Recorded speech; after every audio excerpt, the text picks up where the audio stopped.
উইলো লেদারের আওয়াজ এমনিতেই মধুর, সেই উইলো যখন লিটন দাসের হাতে থাকে মুগ্ধতার মাত্রা বাড়ে। লিটনের মতো ন্যাচারাল টাইমার পুরো দুনিয়াতেই খুবই অল্প আছে। শুধু শুধু কি আর ইয়ান বিশপ বলেছিলেন এলকেডি 22 গজে মোনালিসা আঁকেন? অস্ট্রেলিয়ার সবুজ ক্যানভাসে লিটন নামের এই লিওনার্দো দা ভিঞ্চিকেই মিস করতে যাচ্ছিল টাইগাররা।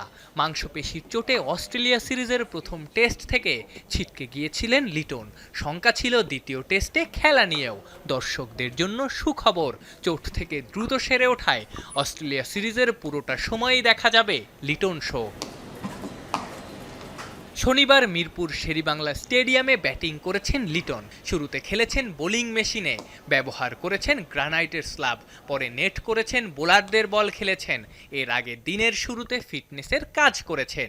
ট্রেইনারদের সামনে ছোটখাটো একটা পরীক্ষাও দিয়ে ফেলেছিলেন। সেই পরীক্ষায় উতরে গেছেন বলেই সুযোগ মিলেছে ডারউইন টেস্টে।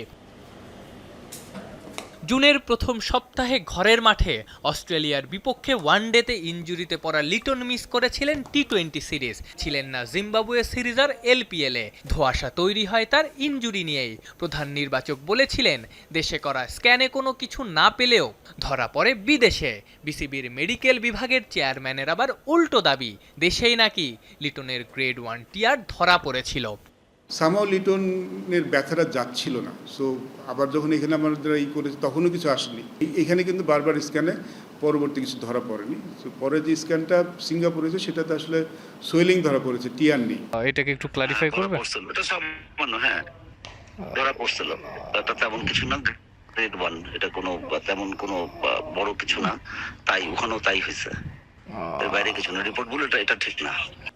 আগামী 13ই আগস্ট ডারউইনে শুরু হবে বাংলাদেশ অস্ট্রেলিয়ার ঐতিহাসিক এই সিরিজ। আফনান পিয়াল, যমুনা স্পোর্টস, ঢাকা।